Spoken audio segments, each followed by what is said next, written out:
Olá, meu nome é Júlia Pires, eu tenho 37 anos, sou graduada em Psicologia e atualmente eu trabalho na ArcelorMittal Tubarão.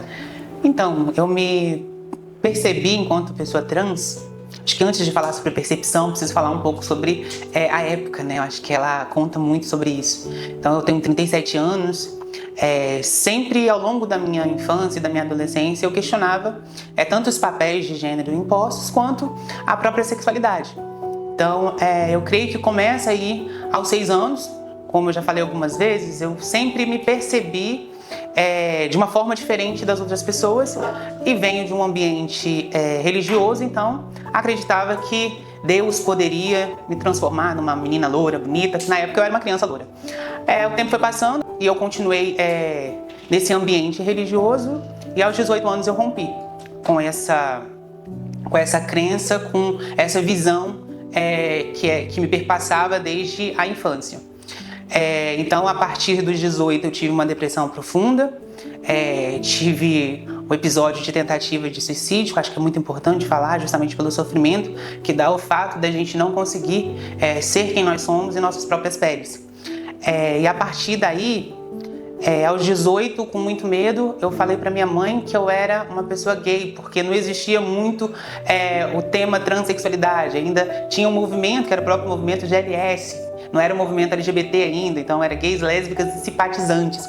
Então eu venho de uma época histórica do qual a transexualidade era invisibilizada, inclusive no próprio movimento. Então a transexualidade ainda não fazia parte desse movimento de direitos aí representado nas siglas.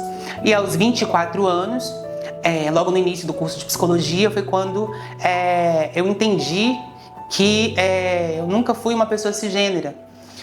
Eu exercia papéis ditos para o gênero que eu fui atribuída, mas eu nunca me senti no gênero atribuído. Então foi quando eu comecei a minha transição. Então foi novamente com muito receio eu ter que dizer para minha família que eu ia iniciar uma transição e todas as inseguranças, porque na época eu já tinha um emprego de carteira assinada e era um tempo que não se falava exatamente em políticas públicas para pessoas trans, principalmente no mercado de trabalho. Então não se falava sobre isso e o que me ajudou muito foi o acompanhamento psicológico. Então tive uma transição muito curta, muito curta não, né? Muito lenta em relação a tantas outras pessoas e transicionei também de forma muito tardia.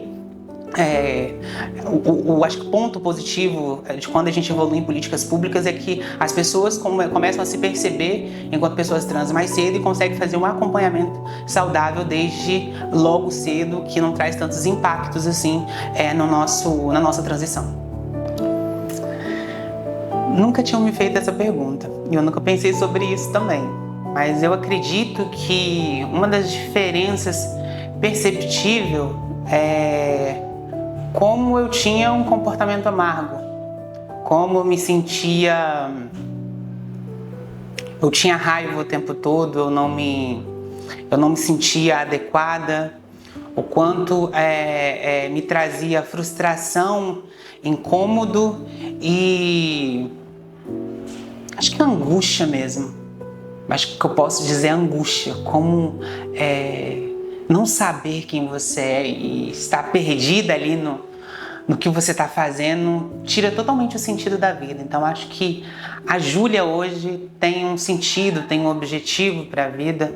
Acho que eu me encontrei em mim e não tenho mais toda aquela raiva, angústia, desamor, e até mesmo depressão, né? Porque acho que é o que mais angustia. Então, eu percebo que a educação, ela sempre liberta, né? E a gente vive aí de uns 10 anos, em torno de 10 anos, um período de educação que tem mudado essa relação enquanto as pessoas trans, então em sociedade, no convívio. Então falar sobre pessoas trans, falar sobre a existência das pessoas trans, esse convívio com as pessoas trans no mercado de trabalho, traz uma outra visão para a sociedade. sabe? Não somos pessoas aqui da sociedade, nós precisamos viver às margens, de forma excluída. E isso acontecia muito por esse preconceito, sabe?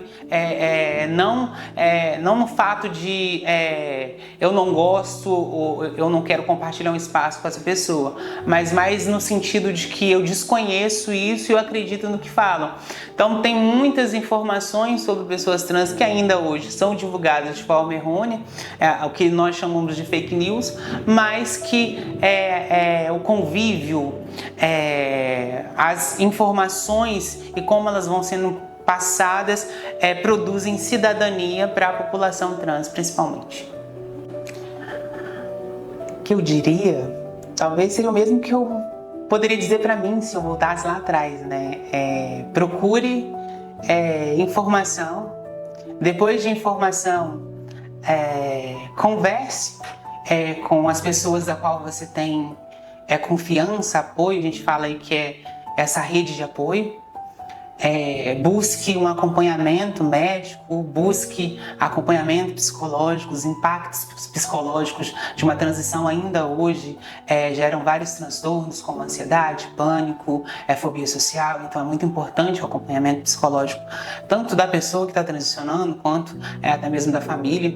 E a gente fala pouco sobre isso e existem mecanismos hoje em saúde sobre isso. E a gente precisa garantir cada vez mais esse direito e exigir esses direitos.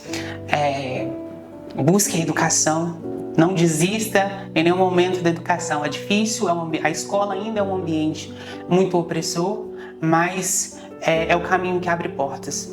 Então, não tenha pressa para chegar em algum lugar. Todos nós estamos caminhando para ser alguém aí no mundo.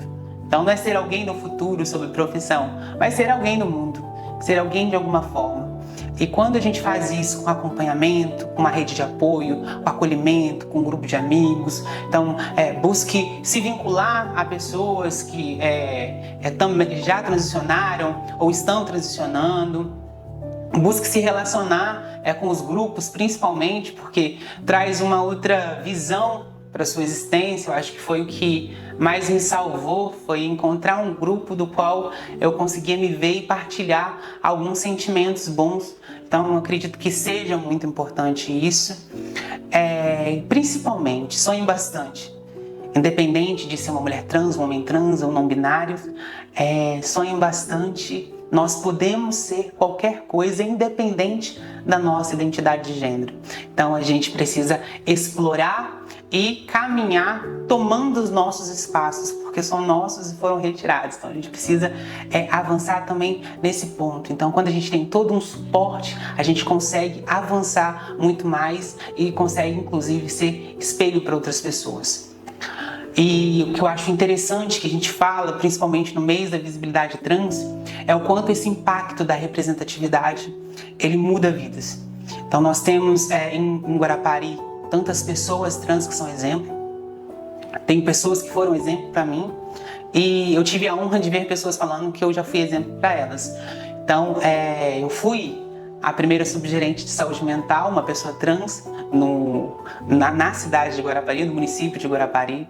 Eu fiz parte do Conselho Municipal de Saúde, fiz parte do Conselho da Criança e do Adolescente. E por que eu falo isso na Semana da Visibilidade Trans? Porque nós fazemos história, inclusive, no nosso município. E aí as pessoas criam um pânico sobre algo que não existe. Não queremos mudar a vida de ninguém ou colocar nenhum tipo de ideologia. Nós queremos dignidade. Nós queremos respeito, nós queremos mostrar que nós somos cidadãos com direitos e temos competência para ocupar espaços que outrora eram ocupados só por pessoas cisgêneras que definiam a nossa existência.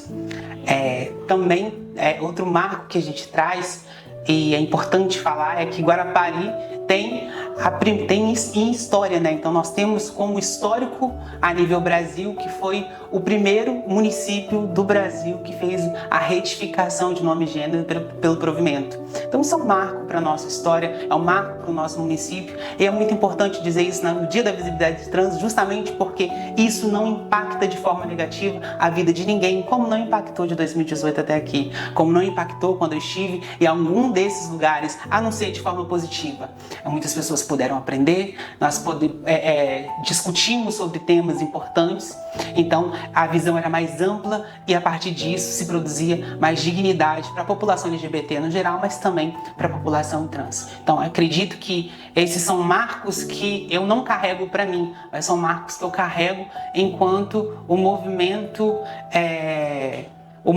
LGBT no município e o que a gente consegue fazer de diferente no município. Assim como o coletivo tem feito durante esses 3 anos, 5, 6 anos, durante esses 6 anos. Então, o coletivo tem feito durante 6 anos essa história de representatividade a partir de performance, movimentos políticos, a partir de intervenções, principalmente quando os nossos direitos são atacados. Então, acredito que é esse o movimento que nós queremos e é esse o grupo que a gente precisa fazer parte.